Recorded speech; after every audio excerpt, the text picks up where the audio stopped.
Bienvenue mesdames et messieurs dans votre émission Vivre les réalités du ciel sur la terre. Je me présente, je suis le pasteur André et nous avons comme règle d'or sur ce plateau que la parole de Dieu, que Jésus-Christ est Seigneur et que la parole de Dieu est l'autorité finale. Alléluia. Alors nous continuons là où nous nous sommes arrêtés hier. N'oubliez pas, nous sommes dans ce sujet de la prière, mais nous ne voulons pas prier comme la tradition nous montre. Nous voulons prier comme des rois et des reines que nous sommes. Alléluia. La Bible dit dans Apocalypse 5 au verset 10 qu'il a fait de nous des rois et des sacrificateurs. Alléluia. Nous sommes des rois et des sacrificateurs. Et moi, ma question c'est quoi? Je voudrais savoir comment est-ce qu'un roi prie. Comment est-ce qu'un roi prie? Alléluia. Est-ce qu'un roi mendie? Est-ce qu'un roi implore? Est-ce qu'un roi quémande pour avoir des réponses? Non, mon frère, non, ma soeur. Le roi, dans son royaume, il est la dernière autorité. Il est la première et la dernière autorité. C'est la parole du roi qui change les choses. Alléluia. Et Dieu nous a appelés à être des rois et des reines. Alors, hier, nous avons établi cette loi-là. Nous avons établi cette règle que, premièrement, la prière, ce n'est pas essayer d'attirer l'attention de Dieu. Essayer de dire à Dieu, oh Dieu, écoute-moi, yokelanga mawa, écoute-moi. Non, non, non, c'est fini ça, c'est fini, fini. Dans la Nouvelle Alliance, la Bible nous dit dans 1 Pierre 3, au verset 12, la Bible dit que les yeux de l'Éternel sont dirigés vers le juste. Et puis, la Bible nous dit encore que les oreilles de l'Éternel sont tournées vers ses supplications, vers ses demandes, vers ses prières. Alléluia. Alors, comment est-ce qu'un roi doit prier? Comment est-ce qu'un roi doit parler à son Père? Alors, je veux vous emmener dans, Alléluia, Hébreux chapitre 4. Hébreux chapitre 4, Alléluia. Et je crois que là aussi, ce serait bien d'avoir différentes versions parce que nous allons vous montrer une réalité dans la prière. Alléluia. Lorsque vous allez prier, vous priez comme un roi. Et un roi a un comportement. Un roi a une autorité. Un roi n'est pas un monsieur quelconque. Un roi est une personne qui représente l'autorité. Alléluia. Alors, je veux vous montrer ça dans la Bible. Donc, nous avons dit, nous sommes dans Hébreux chapitre 4. Alléluia. N'oubliez pas dans cette émission, une Bible en papier, un bic et un carnet, bloc-notes, tout ce que vous voulez, car je veux que vous notiez tout ce que je dis afin que vous puissiez mettre mon enseignement à l'épreuve. Alléluia. Merci Jésus. Donc, nous sommes dans Hébreux 4, Hébreux 4 au verset 16. Alléluia. Hébreux 4 au verset 16. Hébreux 4 au verset 16. Alléluia. Alors, maintenant, moi je vous lis à partir de la version Darby, qui peut différencier de vos versions, mais les idées sont les mêmes. Alléluia. Maintenant, le verset 16 dit ceci. Approchons-nous donc avec confiance du trône de la grâce, afin que nous recevions miséricorde et que nous trouvions grâce pour avoir du secours au moment opportun. Pour avoir du secours au moment opportun. Alléluia. Nous sommes en train de parler de la prière. La prière d'un roi. Le roi qui s'adresse maintenant à son papa qui est roi. Alléluia. Nous voulons savoir comment il parle. Est-ce qu'il parle dans la mendicité? Est-ce que, comme nous avions l'habitude, oh Nzambe, yo zalikolo, anazanase, toi tu es au-dessus, moi je suis en bas. Non, non, non, non, non, non, non. Nous parlons du roi des rois. Du roi des rois. Alléluia. Et maintenant, comment le roi doit s'approcher de Dieu? Ici dans Hébreux, la Bible nous dit clairement, la Bible dit, approchons-nous donc avec confiance. Donc le premier élément, c'est d'abord de réaliser qu'il faut s'approcher comment? avec confiance. Alléluia. Il faut s'approcher comment? Avec confiance. Bon, maintenant, dites-moi, comment on s'approche de quelqu'un avec confiance? Comment on s'approche de quelqu'un avec confiance? Si tu vas voir ton grand frère, par exemple, qui est dans un bureau, il est PDG quelque part, lorsque tu rentres dans le bureau de ton grand frère, dis-moi, tu rentres comment? Est-ce que tu rentres, oh papa, yokelanga mama papa, oh papa, sogi yote, toko sala nini, papa, si tu n'agis pas. Non. Tu rentres dans le bureau, tu demandes même, dis, est-ce qu'il est tout seul? Surtout si c'est ton petit frère. Alléluia. Tu rentres là-bas avec confiance. Pourquoi? Parce que tu connais ton frère. Alléluia. La première chose que je voudrais vous faire comprendre, mes frères et sœurs, c'est que la confiance est basée sur la connaissance. Laissez-moi le dire encore. La confiance est basée sur la connaissance. Lorsque tu ne connais pas quelqu'un, il est dur que tu t'avances vers lui avec confiance. Alléluia. C'est comme si aujourd'hui on te disait tu as réunion avec le président. Maintenant, comme tu ne sais pas ce que le président aime et ce qu'il n'aime pas, donc tu rentres dans sa présence, mais tu n'es pas très confiant parce que tu ne sais pas ce qui va t'arriver. Peut-être que tu vas dire quelque chose de mal, allez, bouh, on te met en prison. Alléluia. Ou bien bouh, on te fait sortir parce que tu as mal parlé. D'où la connaissance te permettra de rentrer dans sa présence avec assurance. En d'autres termes, si tu prends les informations, non, on te dit non, le président aime ceci, le président aime cela, il n'aime pas ceci, il n'aime pas cela. D'où, quand tu es devant lui, tu as une certaine confiance. Pourquoi? Parce que tu as des informations qui t'ont été données et qui te permettent d'être dans l'assurance. Alléluia. Alors, on va essayer de regarder dans d'autres versions. Alléluia. Dans la version Semeur, par exemple, il dit « Approchons-nous donc du trône de Dieu de grâce avec une pleine confiance. » Une pleine confiance. Alléluia. Et il dit même ici une pleine assurance. Une pleine assurance. Ça veut dire que quand je suis là et que je dis « Oh Zambé, oh je ne suis pas digne de te recevoir, oh Seigneur mon Dieu, viens ». Est-ce que ça c'est de l'assurance? Est-ce que c'est de l'assurance? Ou bien c'est de la quémanderie, ou bien je ne sais pas comment vous pouvez appeler ça. Alléluia. Parce qu'aujourd'hui, c'est ce que nous voyons dans nos églises. Nous voyons ça comme si c'est surtout les gens qui s'appellent intercesseurs. Alléluia. Ne vous en faites pas, je n'ai rien contre les intercesseurs. Mais je vais vous montrer, bibliquement parlant, que ce ministère de l'intercession a été purement et simplement inventé par les hommes. Alléluia. Nous tous, nous sommes des intercesseurs. Il n'y a pas des gens qui sont appelés à plus prier que les autres. Nous tous, nous devons prier. Alléluia. Alors, comprenons ce genre. Il dit venir avec une pleine assurance. Une pleine assurance, ça ne veut pas dire que tu pleures quand tu t'approches de Dieu. Ça ne veut pas dire que, oh Seigneur, si c'est ta volonté. Non, non, non, non, non, non. Tu connais la volonté de Dieu. C'est pour ça que tu t'avances de lui avec une pleine assurance. Alléluia. Ça, c'est la Bible Semeur qui nous dit une pleine assurance. Alléluia. Prenons une autre version pour nous aider encore. La Bible, parole de vie, nous dit approchons-nous donc avec confiance du Dieu qui nous aime, du Dieu puissant qui nous aime. Alléluia. Approchons-nous de Dieu. Ça te donne déjà un élément.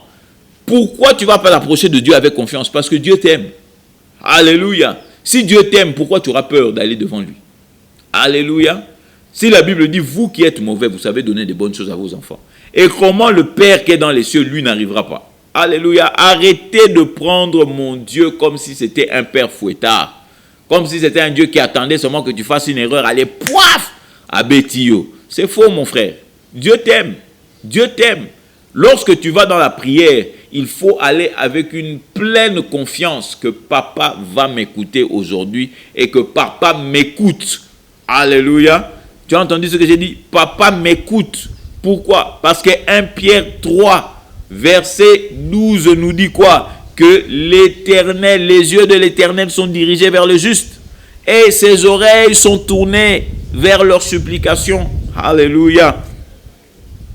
Alors, dans les différentes versions, donc je vois, oui, approchons-nous avec assurance, avec confiance. Alléluia. Maintenant, il faut comprendre que ici, maintenant, la Bible nous dit ceci clairement. Il dit, Approchons-nous donc, ça c'est Darby, approchons-nous donc avec confiance, point barre. C'est-à-dire que tu vas devant Dieu avec confiance. Quelqu'un qui a confiance, il n'est pas dans les pleurs. Quelqu'un qui a confiance n'est pas dans l'incertitude. Quelqu'un qui a confiance, il sait que celui qui va voir, alléluia, non seulement il aime, mais celui qui va voir va répondre à ses besoins. Amen. Donc ces histoires de dire là, oh Dieu, si je ne sais pas ce qui volonté n'a yo, non. Ça c'est l'incertitude. L'assurance, la pleine confiance, c'est de savoir que le monsieur à qui je vais voir là, c'est un monsieur qui est capable de répondre à tous mes besoins. Alléluia. Et maintenant, je voudrais attirer ton attention que la Bible dit, avançons-nous du trône de grâce. Avançons-nous de quoi? Du trône de grâce. Ce n'est pas un trône de jugement. C'est un trône de grâce.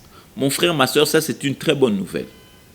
Parce qu'il est en train de te dire que dans le domaine de la prière, je ne te réponds pas par rapport à tes bienfaits, mais je te réponds par rapport à ma grâce, parce que je ne suis pas assis sur mon trône de jugement, mais je suis assis sur mon trône de grâce. Vous savez c'est quoi la grâce? La grâce, c'est la faveur imméritée de Dieu. La faveur que tu n'as pas gagnée de Dieu. La faveur que lui-même Dieu a décidé de te donner. Alléluia. Amen. C'est ça l'assurance. Amen. C'est-à-dire que Dieu ne va pas me répondre par rapport à ce que j'ai fait hier ou bien ce que je vais faire demain ou ce que je suis en train de faire aujourd'hui. Dieu va me répondre par rapport à sa grâce. Sa grâce dit quoi? Que Jésus-Christ est mort pour ce garçon. Allez, donne-lui ce qu'il cherche. Alléluia. C'est ça la bonne nouvelle. Jésus-Christ a payé le prix pour toi. Donc tu recevras ce que tu cherches, non pas par tes propres efforts, mais tu recevras ce que tu cherches par la puissance de Dieu, la puissance de la grâce. Alléluia. Oh, quelle bonne nouvelle. Amen. Quelle bonne nouvelle. Alléluia. Maintenant, regardez ceci. Il dit le trône de grâce. Donc je suis assis sur un trône de faveur imméritée. Donc, viens avec confiance. Parce que ta confiance en moi n'est pas basée sur ce que toi tu as fait, mais ta confiance doit être basée sur mon trône. Et mon trône, c'est quoi? C'est un trône de faveur imméritée. Donc, tu vas gagner des choses que tu n'as pas méritées. Alléluia. D'où, quand tu pries, mon frère, en tant que roi, tu rentres dans la présence de Dieu avec confiance. Tu rentres dans la présence de Dieu avec confiance et tu sais que Dieu va te répondre. Pourquoi il va te répondre? Parce que ce n'est pas basé sur toi, mais c'est basé sur sa grâce, sur sa faveur imméritée, sa faveur qui n'a pas été gagnée par tes actions ou par tes dires. Alléluia. Maintenant, regarde ceci. Regarde bien ceci. La Bible dit, approchons-nous avec confiance du trône de grâce, afin que nous recevions. Alléluia. Afin que nous recevions. Je veux attirer ton attention ici, qu'il n'y a pas de mots ambigus ici. Il n'a pas dit afin que nous venions essayer de trouver ou de recevoir la grâce de Dieu. Non. Il a dit viens pour recevoir. Alléluia. C'est-à-dire que quand tu pries, tu ne viens pas pour te demander si j'aurai une réponse. Tu viens pour recevoir ta réponse. Alléluia. Écoute mon frère, là on ne parle pas de la religion. On ne parle pas de ton église. On ne parle pas des traditions des hommes. On parle de ce que la Bible dit. Et la Bible dit, viens pour recevoir. Alléluia. Recevoir, ça veut dire quoi? Ça veut dire que j'ai déjà donné. Alléluia. Je ne peux pas te dire de recevoir mon livre si je ne te l'ai pas donné. Donc pour que tu reçoives le livre, il faut que je l'ai déjà tendu. C'est pour ça qu'il dit, viens recevoir. Alléluia. Et tu viens pour recevoir quoi? La Bible dit, viens recevoir miséricorde. Alléluia. Viens recevoir miséricorde. Alléluia. La miséricorde, moi j'aime bien ce mot-là en lingala, c'est mawananzambe. Donc viens recevoir mawananzambe, c'est-à-dire qu'il va te donner, non pas parce que tu le mérites, mais parce qu'il a pitié de toi. Alléluia. Il va te le donner parce que tu accèdes à sa miséricorde, tu accèdes à sa pitié, alors Dieu va te donner. Alléluia, mon frère, ma soeur. C'est une très bonne nouvelle. Donc, ce qui fait que déjà, à partir de ce que nous avons lu ici, ton attitude dans la prière doit changer. Alléluia. Ton attitude dans la prière doit changer. Et voilà que le temps qui nous est réparti aujourd'hui arrive à sa fin. Alléluia. Je voudrais t'encourager, mon frère, ma soeur. Alléluia. Tout ce que je suis en train de dire aujourd'hui ne fonctionne que lorsque tu as accepté Jésus-Christ comme Seigneur et Sauveur dans ta vie. Le royaume de Dieu, il faut d'abord que le royaume de Dieu vienne habiter en toi pour que tu puisses vivre selon les principes du royaume et que tu puisses emmener les réalités du ciel sur la terre. Alors, je voudrais te donner cette opportunité maintenant, mon frère, ma soeur. Alléluia. Je voudrais que simplement de tout ton cœur et de toute ta sincérité, que tu puisses simplement répéter avec moi. Si tu es fatigué de vivre la religion, de vivre ces choses-là, tu ne fais que courir, mais tu n'as pas la paix au-dedans de toi. Je veux te présenter Jésus-Christ de Nazareth, le prince de paix, celui qui emmènera le bonheur dans ta vie. Alléluia. Et cela, tu le feras simplement comme ceci. Répète après moi. Seigneur mon Dieu, j'ai entendu ta parole aujourd'hui. Et je reconnais que tu es le Dieu vivant. La Bible déclare que si je confesse Jésus comme Seigneur de ma bouche et que je crois dans mon cœur que Dieu l'a ressuscité d'entre les morts, je serai sauvé. Alors papa, en ce moment, je te confesse Jésus comme mon Seigneur par ma bouche et je crois dans mon cœur que Dieu t'a ressuscité d'entre les morts pour me justifier et pour ma vie. Et la Bible dit que si je le fais, je suis sauvé. Alors je reçois le salut de Jésus-Christ dans le nom de Jésus.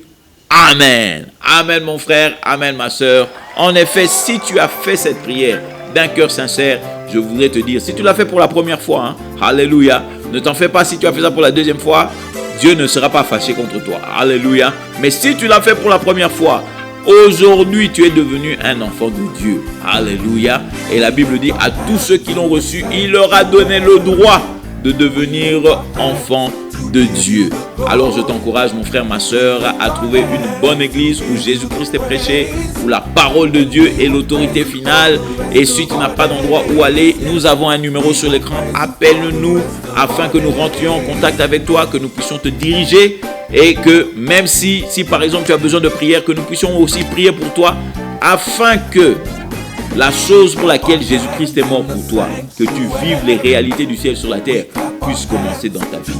Alors je suis le pasteur André, vous rappelant que Jésus-Christ est Seigneur. À la prochaine et à nous revoir.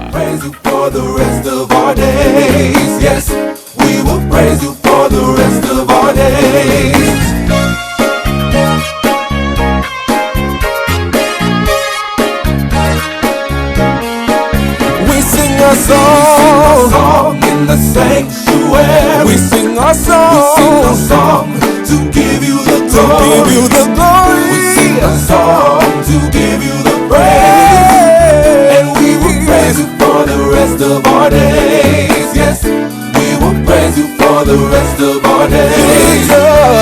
Jesus, we give you